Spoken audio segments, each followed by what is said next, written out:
मैंने किसी भी ब्लॉक में, जो ब्लॉक मुख्यालय होता है जिसे विकास खंड कहते हैं, वहाँ के भ्रष्टाचार ने पूरे भारत के विकास के जो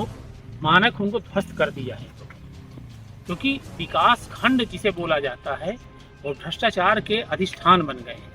इस भ्रष्टाचार के अधिष्ठान को बनाने में ब्लॉकों में जो ब्लॉक प्रमुख बैठाए जाते हैं वो लगभग गुंडे बैठाए जाते हैं सारे के सारे, और सभी राजनीतिक पार्टियां इस तरह के गुंडों को एक तरीके से माननीय बनाने के लिए ब्लॉक प्रमुख बनाया जाता है, और वो बीडीओ से मिल करके और सीधे कमीशन खोरी करते हैं। इस कमीशन खोरी और ये गुंडा जो प्रवृत्ति है जो बैठ जाते हैं विकास खंड में, सोचिए जरा भारतीय राजनीतिक पार्टियां और यहाँ के जो पॉलिसी मेकर कितने बेशर्म हैं कि वो विकास खंड है उसको तो इतने जीनियस लोग बैठाए जाने चाहिए जिनका एक विजन हो अपने ब्लॉक को डेवलप करने का, कि वहाँ की शिक्षा व्यवस्था कैसे दूर होगी, वहाँ कानून व्यवस्था कैसे दूर होगी, वहाँ की जो समाज आर्थिक स्थिति है वो कैसे सुधरेगी, वहाँ जो जल संग्रहण है वो कैसे अच्छा हो, हर तरह की व्यवस्था, पर्यावरण की व्यवस्था कैसे अच्छी हो, तो विजनरी लोग बैठाना चाहिए। लेकिन इस कंट्रेरी हो क्या रहा है कि जो भी कोई सरकार बदलती है तो सरकार अपने संरक्षण में पुलिस का दबाव डाल के, बैंक का दबाव डाल के, गुंडों का दबाव डाल के तरह तरीके से अपने द्वारा प्रस्तावित ब्लॉक प्रमुख प्रत्याशी को सपोर्ट कराते हैं और इस तरह जीता के ले आते हैं। इस पद के लिए कहा जाता है कि जिसकी सरकार उसके ये पद। आप कल्पना करिए कि भारत में डेमोक्रेसी है, डेमोक्रेसी उसे कहा जाता है जिसमें जनप्रतिनिधि चुने जाते हैं, इलेक्शन होता है, ना कि सिलेक्शन होता है। भारत में जहां भी इलेक्शन होता है अधिकतर राजनीतिक पार्टियों ने यही किया है, लगभग सभी राजनीतिक पार्टियों ने किया है कि इलेक्शन तो कराती हैं लेकिन वो लगभग सिलेक्शन जैसे ही होता है। अदरवाइज हर जगह सब लोग ये बात जानते हैं कि सरकारें जिसे चाहती है वही ब्लॉक प्रमुख बनता है। अब ब्लॉक प्रमुख बनते ही अपने क्षेत्र के या तो वो जमीन माफिया के रूप में, जंगल माफिया के रूप में, खनन माफिया के रूप में, बालू खनन, शिक्षा माफिया, खाने में दलाली से लेकर के जिस तरह से धन कमाया जा सके, सामाजिक अराजकता फैलाई जा सके, उस तरह से वो करता है। और यही नहीं, 92 से जब से ये संविधान संशोधन पारित हुआ है तब से ये प्रक्रिया शुरू है। हर राजनीतिक पार्टियां इसमें इन्वॉल्व है, बढ़ चढ़ के योगदान देती है। कारण क्या कि जो ब्लॉक प्रमुख बनता है उसको 2 टास्क राजनीतिक पार्टियां जरूर देती हैं। एक तो इतना कमीशन खोरी करे कि कोई रैली अगर उसके क्षेत्र में, उसके आसपास कहीं जिले में या कमिश्नरी में हो रही है तो उसके लिए मानव संसाधन प्रोवाइड करे रैली के लिए, उसके लिए जो भी लॉजिस्टिक है, जो भी संसाधन लगने हैं वो सारा वो संसाधन उसमें लगाए। और इतना कमाते हैं, इतना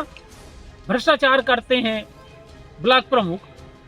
कि ज्यादातर ब्लॉक प्रमुख अगली बार एमएलए के टिकट लेने के लिए वो अपने पार्टी से रिक्वेस्ट करते हैं और उसको लड़ पाने में सक्षम हो। यह सारी कुव्यवस्था खत्म है। इसके लिए मैंने मेरिटोक्रेसी एंड डेमोक्रेसी का सिद्धांत प्रतिपादित किया। सोचिए जरा कितना खूबसूरत ये सिद्धांत है कि अगर यह सिद्धांत भारतीय लोकतंत्र में लागू हो गया और इसके अनुसार ब्लॉक प्रमुख है उनका चुनाव होने लगा तो पूरे विकास खंड के गांव में जहां भी कोई अराजकता की स्थिति है, जहां कोई दिक्कत है, भ्रष्टाचार है, वो सारा का सारा दूर हो जाएगा। और जो ब्लॉक प्रमुख के प्रत्याशी होंगे, जो ब्लॉक प्रमुख चुने जाएंगे, वो निहायत ही विजनरी लोग होंगे,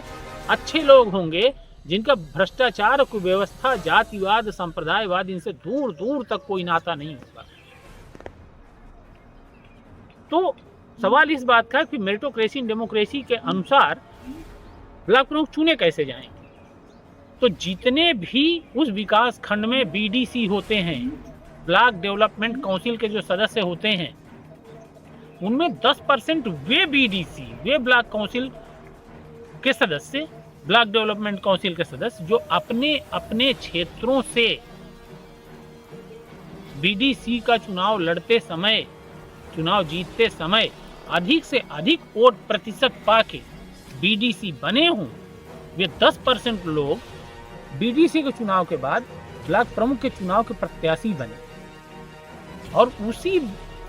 ब्लॉक के 90% वे बीडीसी जो 10% से तुलनात्मक रूप से कम वोट प्रतिशत पाके अपने अपने चुनाव क्षेत्रों से जीते हैं, वो उन 10% के लिए वोट करें और उन 10% में से इन कम वोट प्रतिशत पाए 90% का जिसे सबसे ज्यादा वोट मिल जाए वह व्यक्ति ब्लॉक प्रमुख बने। अगर रिजर्वेशन की सिचुएशन किसी तरीके से आती है तो उसमें इसी तरीके का फार्मूला लागू हो, और अगर ऐसा होता है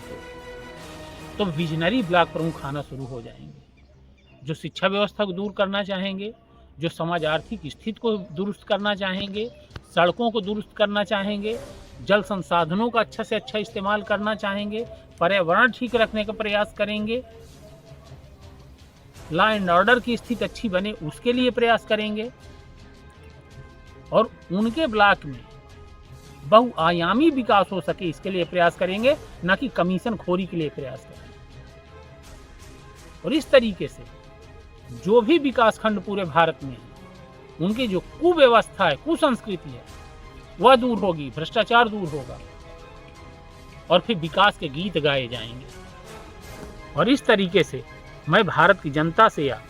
अनुरोध करता हूं कि इंकलाबी जन मोर्चा द्वारा छेड़ी गई इस राष्ट्रव्यापी मुहिम में